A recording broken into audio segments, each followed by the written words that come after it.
Hello friends, स्वागत है आप सभी का आपके अपने यूट्यूब चैनल साई-फाई स्टडी में। फ्रेंड्स, आज की इस वीडियो में हम लोग बहुत ही महत्वपूर्ण प्रश्न पे यहाँ पे चर्चा करने वाले हैं और यह प्रश्न आपके बोर्ड एग्जाम 2025 के लिए अत्यंत महत्वपूर्ण है, क्योंकि यहाँ पे यह प्रश्न आपका अलग अलग रूपों में पूछता है और सबका आंसर आपका एक ही होता है और यह प्रश्न आपके बोर्ड एग्जाम में 4 मार्क्स में पूछा जाएगा। अगर जैसे मैं बताता हूं, अगर वैसे आप बोर्ड एग्जाम में लिख देते हैं तो आपको 4 में 4 मार्क्स आपको पूरा मिलेगा, कहीं पे भी एक भी नंबर आपका कटने वाला नहीं है। इस प्रश्न को आप देख सकते हैं कि यहाँ पे यह प्रश्न कई सालों में रिपीटेड प्रश्न है। 2012, 2013, 2015, 2017, 2018, 2020, 2023, 2024, यानी कई सालों में यह प्रश्न रिपीटेड है और निश्चित रूप से आपके बोर्ड एग्जाम 2025 में यह प्रश्न जरूर देखने को मिलेगा। इस बात को ध्यान रखिएगा और यहाँ पे एक एक स्टेप मैं आपको बताऊंगा। आपको वीडियो को शुरू से अंत तक देखना है। यहाँ पे प्रश्न अलग अलग रूपों में पूछता है, लेकिन सबका आंसर आपका एक ही होता है। तो आइए प्रश्न को समझते हैं कि किस किस रूप में पूछता है और क्या लिखना है। आपको एक एक स्टेप को बताने वाला हूं, बस वीडियो में आपको बने रहना है। तो आइए यहाँ पे समझते हैं। प्रश्न आपसे देखिए क्या पूछा हुआ है। प्रश्न पूछा हुआ है कि विरंजक चूर्ण, जिसे इंग्लिश में ब्लीचिंग पाउडर कहते हैं, का रासायनिक नाम, अणुसूत्र तथा उपयोग बताइए। इसी प्रश्न को ऐसे भी पूछता है यहाँ पे, या विरंजक चूर्ण के निर्माण का रासायनिक समीकरण लिखें तथा इनके विरंजन की व्याख्या रासायनिक समीकरण देते हुए लिखें। यहाँ पे यह आपका मिसप्रिंट हो गया है, ठीक है ना, उस पर ध्यान नहीं देना है। या इसी प्रश्न को ऐसे भी पूछता है कि आवश्यक समीकरण की सहायता से दर्शाइए कि आप क्लोरीन गैस से विरंजक चूर्ण कैसे प्राप्त करेंगे।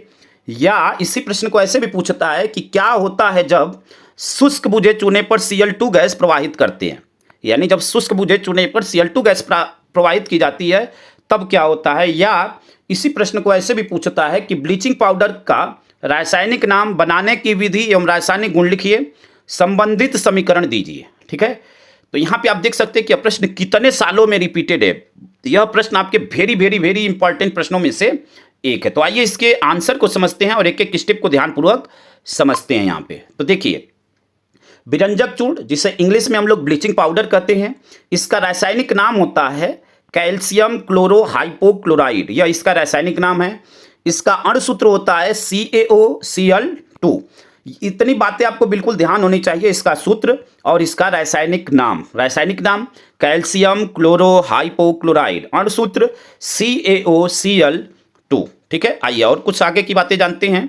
तो इसके एक अणु में एक कैल्शियम आयन यानी Ca पे 2+ आयन, एक क्लोराइड आयन यानी Cl पर माइनस तथा एक हाइपोक्लोराइड आयन यानी OCl होते हैं। यह एक मिश्रित लवण है यानी मिक्स्ड साल्ट है। देखिए यहाँ पे समझिए ध्यान से, क्या कह रहा है कि इसके एक अणु में एक कैल्शियम आयन, तो यहाँ पे सूत्र में आप देख रहे हैं कि एक कैल्शियम आयन है।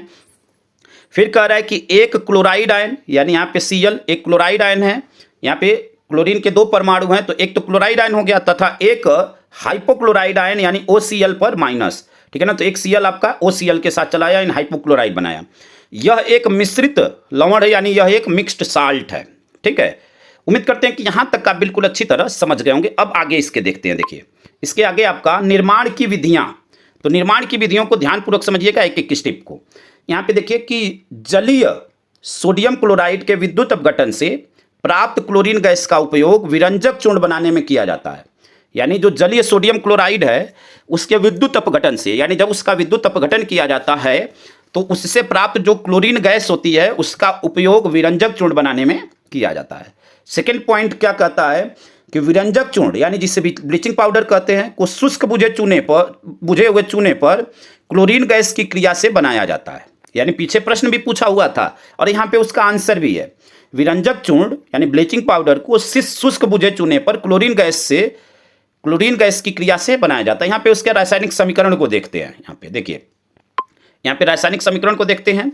तो यहाँ पे रासायनिक समीकरण क्या है, CaOH का ट्वाइस प्लस Cl2, यह दोनों जब मिल गए तो यह क्या बना रहा है, CaOCl2 प्लस H2O, यानी यह आपका है कैल्शियम हाइड्रोक्साइड, यह आपका क्लोरीन है। यह जब दोनों अभिक्रिया किए तो अभिक्रिया के बाद यहाँ पे यह ब्लीचिंग पाउडर बन रहा है यानी CaOCl2 बन रहा है और अभिक्रिया के दौरान जल उत्पन्न हो रहा है। ठीक है ना, तो उम्मीद करते हैं कि निर्माण की विधि को आप अच्छी तरह समझ गए होंगे। अब आइए इसके कुछ सामान्य गुण को समझते हैं कि इसके सामान्य गुण क्या होते हैं, यानी हम कैसे देखकर इसे समझ पाएंगे कि यह इसको कैसे पहचान पाएंगे, क्या इसकी पहचान है, किसके साथ यह अभिक्रिया करके क्या बनाता है, इसको समझते हैं यहाँ पे। सामान्य गुण, तो पहला पॉइंट है आपका कि यह हल्के पीले रंग का चूर्ण होता है, यह जल में विलेय है। विलेय का मतलब कि जल में डालने पर यह घुलनशील हो जाता है, ठीक है ना, जल में डालने पर यह घुलनशील हो जाता है। आपको एक बात और भी पता होगा कि जो ब्लीचिंग पाउडर होता है, ब्लीचिंग पाउडर का प्रयोग पानी को शुद्ध करने में किया जाता है, ठीक है ना। जो आपका टाउन एरिया आदि में जो पानी आता है, आप देखे होंगे, या शहरों में जो आपका सप्लाई का जो पानी आता है, तो टंकियों में जो है ब्लीचिंग पाउडर का प्रयोग किया जाता है, जिसका प्रयोग लोग जो है पीने में करते हैं, ठीक है ना। तो देखिए, अब यह हल्के पीले रंग का चूर्ण होता है, यह जल में विलेय होता है, यानी यह पानी में डालने पर यह घुल जाता है। आगे देखिए, ब्लीचिंग पाउडर धीरे धीरे स्वयं अपघटित होता रहता है तथा कैल्शियम क्लोराइड और कैल्शियम क्लोरेट बनाता है। क्या कह रहा है कि ब्लीचिंग पाउडर धीरे धीरे स्वयं अपघटित होता रहता है। अपघटित मीन्स होता है टूटना, ठीक है ना, यह टूटता रहता है और कैल्शियम क्लोराइड और कैल्शियम क्लोरेट बनाता है। इसको अभिक्रिया से समझते हैं। यहाँ पे देखिए, यहाँ पे आपका क्या है, 6CaOCl2, ठीक है, यह आपका ब्लीचिंग पाउडर है, जिसके यहाँ पे परमाणुओं की संख्या दी गई है। यह जब टूटता है तो CaCl यानी कैल्शियम क्लोराइड यह बना रहा है, और यह आपका CaClO3 का ट्वाइस, तो यह आपका कैल्शियम क्लोरेट बना रहा है। तो यहाँ पे यही बोला है कि जब ब्लीचिंग पाउडर धीरे धीरे स्वयं अपघटित होता है यानी टूटता है, तो कैल्शियम क्लोराइड यानी यह आपका कैल्शियम क्लोराइड है, और यह जब टूटा तो यह कैल्शियम क्लोरेट बनाया, ठीक है। अगले पॉइंट को समझते हैं। अगला पॉइंट, तीसरा पॉइंट आपका है यहाँ पे कि यह कार्बन डाइऑक्साइड से क्रिया करके क्लोरीन गैस बनाता है। यह कार्बन डाइऑक्साइड से क्रिया करके क्लोरीन गैस बनाता है। चौथा पॉइंट है, यानी जब यह तीसरे में कह रहा है कि कार्बन डाइऑक्साइड से जब यह अभिक्रिया करता है ब्लीचिंग पाउडर, तब वह क्या करता है, कार्बन डाइऑक्साइड से अभिक्रिया करके क्लोरीन बनाता है, ठीक है ना। फिर अगला पॉइंट कह रहा है कि तनु अम्लों के साथ क्रिया करके भी यह क्लोरीन गैस मुक्त करता है। यानी जब यह किसी तनु अम्ल के साथ क्रिया करता है तो यह क्लोरीन गैस बनाता है, ठीक है। यह भी मतलब तनु अम्ल के साथ भी अभिक्रिया करता है, तब भी यह क्लोरीन गैस मुक्त करता है। अगला पॉइंट है कि जल के साथ क्रिया करके यह नवजात ऑक्सीजन बनाता है, जो विरंजक क्रिया का कार्य करती है। यानी जल के साथ जब यह अभिक्रिया करता है तो नवजात ऑक्सीजन का निर्माण करता है, जो कि विरंजक क्रिया का कार्य करती है। अगला पॉइंट है कोबाल्ट क्लोराइड, ठीक है ना, कोबाल्ट क्लोराइड, जो कि एक उत्प्रेरक का काम करता है, कि उपस्थिति में भी अपघटित होकर ऑक्सीजन गैस बनाता है। उत्प्रेरक का मतलब यह होता है कि जो किसी अभिक्रिया को उत्प्रेरित कर दे, यानी उसकी अभिक्रिया की दर को बढ़ा दे, वह उत्प्रेरक कहलाता है। तो यहाँ पे कोबाल्ट क्लोराइड जो है उत्प्रेरक की उपस्थिति में भी अपघटित होकर यानी टूटकर वह ऑक्सीजन गैस बनाता है, ठीक है।